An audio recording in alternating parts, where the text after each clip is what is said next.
goes away, it actually becomes brittle and just keeps breaking up and breaking up and breaking up. And that was getting into the food chain, because we could see from the plankton that we were collecting as well that they were eating it.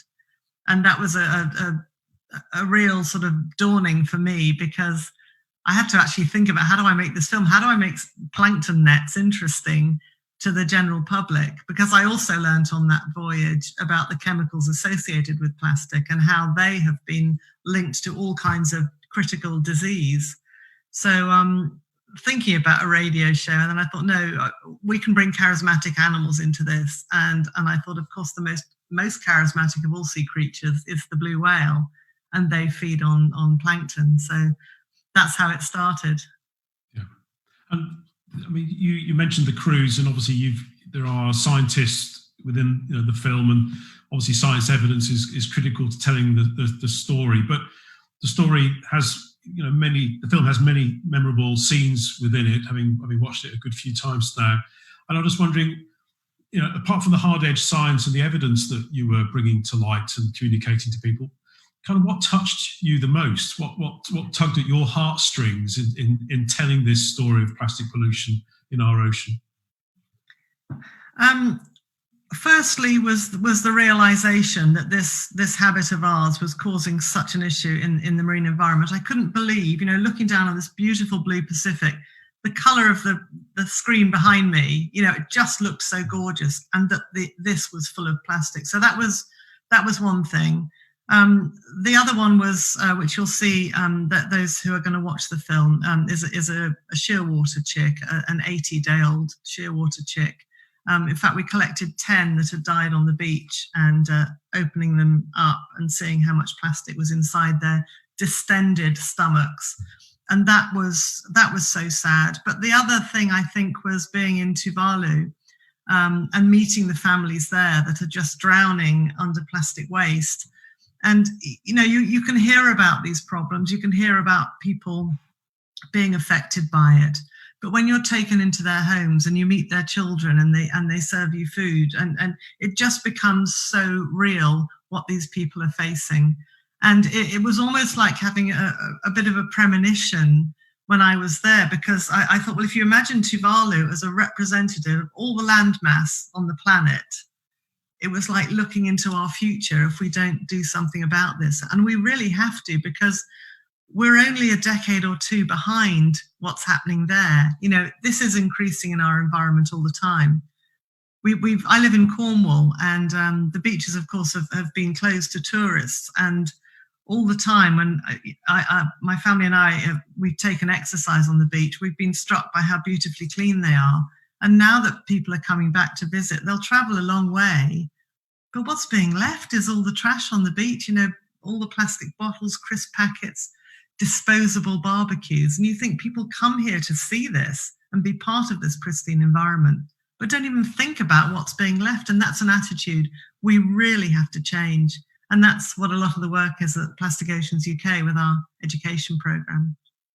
And we've seen in the recent COVID pandemic, a change of plastic pollution from plastic cups and straws and things like that, moving to masks and gloves. And we've seen this on the beaches, and in fact, even Hong Kong, for example, the photographs that have come from campaigners there have shown the beaches are absolutely full of this material getting washed out because people are putting down their toilets. So, yeah. So in terms of your filming back over the period of sort of 2010 to 2015 when you were doing the filming, what were the particular challenges that you faced? Because at that stage, really, no one had an appreciation of this story. People are kind of aware now, but what were some of the challenges that you faced in bringing this story to a cinematic place?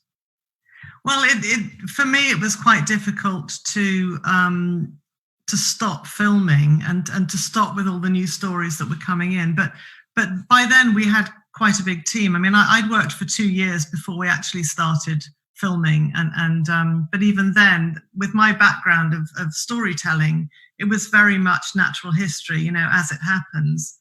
And we needed the film to go to a much broader audience and create a story that would engage those that aren't already interested in the subject. And we approached Adam Leipzig, who had done March of the Penguins, and asked if he would help us to bring the story forward, to change it from a natural history documentary to a film that would engage a much wider audience. And that's what happened at the end. We had most of the sequences shot, but that was, for me, that was one of the hard bits, was trying to turn it into a story. It was an 8-year project. And like many films, of course, there's an awful lot of footage that's taken that's never actually seen the light of day. So, how did you decide what to bring into the final cut, as it were, as opposed to some of the other compelling stories that no doubt you're able to tell on plastic pollution elsewhere in the world? It's always, whenever you make a film, particularly one of anything that's sort of more than 40 minutes, and even the shorter ones, there's always footage that will be shot that doesn't get used. It's very rare that sequences don't get dropped. One of the ones that sticks out for me that was dropped because it just didn't fit with the rest of the storyline was one about a snapping turtle that was found in the Mississippi. And when she was a hatchling, she'd gone into the ring from the top of a drinks bottle, and her whole shell it got stuck around the middle of her shell. So she's ended up as a turtle that's shaped like a figure of 8 with a tiny little waist, and she'd survived. By the time we filmed her, I think she was, it was 12 years after she was rescued. But even though that footage wasn't used in the film, it's been very much part of the lectures and presentations that I do with schools and other interested parties. So I think there's an awful lot more that can be used, but that's always the same. The original Blue Planet series, for example, was 8 hours in total, but we had 3,500 hours of footage for that series. So, and it's probably even more now, because half of that was done on film. So you've got to be very careful with what you shoot. Whereas with digital, it's very easy to, even some cameramen just leave the camera running when they're underwater, and you can't do that with film. So I'm sure the Blue Planet 2 would have had an awful lot more. Yeah.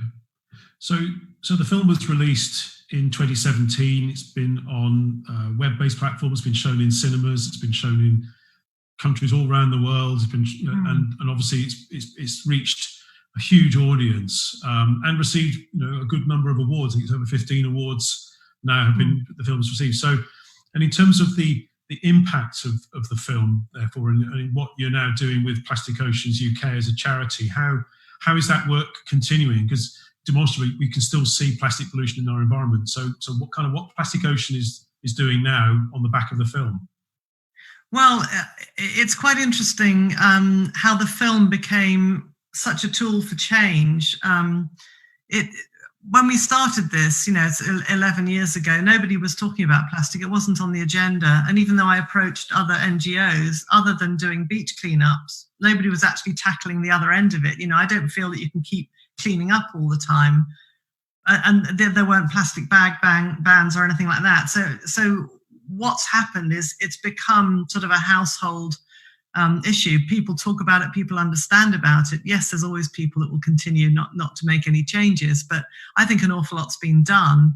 But yes, there still is more to do. And certainly the work that we're doing with Plastic Oceans UK is looking at how to get children plastic intelligent, so that by the time they leave school, they understand what plastic is, why it's an amazing material, why it can be so dangerous in the environment, but also how important our oceans are as a life support system for every single one of us. Everything on the planet depends on the ocean. And that's very much part of the work that we're doing going forward. And today, Sir David has lent his support to the Blue Hope campaign. I know he's been a very strong supporter of what you've been doing and the Plastic Oceans movement moving forward. But obviously today is World Oceans Day, isn't it? So it is about how we celebrate the ocean and all it is doing for us. So, and I asked this of Paul Rose about an hour or so ago about what is it that we can look forward to over the decade of the oceans, which starts in 2021, and your hope for what we want to see happen in that period, so that we are therefore protecting and using our oceans sustainably going forward. So what are your thoughts, Joe, about how we go forward from now on to protect and improve our oceans? Well, the very fact that the UN has called the next decade the decade of the oceans, I think is a massive step forward. The oceans have always taken second place in any conservation work. It's only people who have actually taken the time to study the oceans after school that become so passionate about them, unless you live very close to them, and then often you take them for granted. So it does give me a lot of hope that it is firmly on the agenda, and it's firmly on government agendas too, because I think people really realise just how important it is that we protect the oceans. The changes I've seen over the last 10 years, the changes in behaviour, the alternatives that are coming forward, and certainly the work I do with schools, that the children are so engaged in this topic and cannot believe we got into this situation. I honestly have so much hope for the future now, but we do have to stop treating the oceans as a trash can. I'm aware of the time, Geoff, of course, going to be starting soon. Indeed. So thank you very much, Joe, for giving us your perspectives on the film. I hope everyone enjoys the film. There's some hard elements in it, but it's about really what we should be doing to protect and improve the oceans, particularly today on World Oceans Day. So thanks, ADEX. Thanks to the sponsors for the Blue Hope campaign, and enjoy the film. And we look forward to comments coming through over the next few minutes and hours on Facebook. Thank you. And my thanks as well to all our sponsors.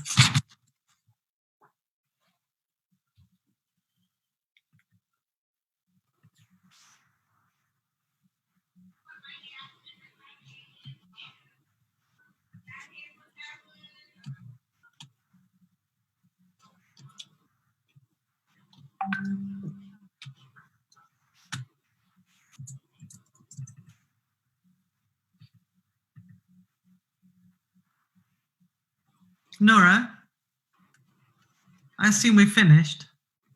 Just give me a moment. Let's just check for the film.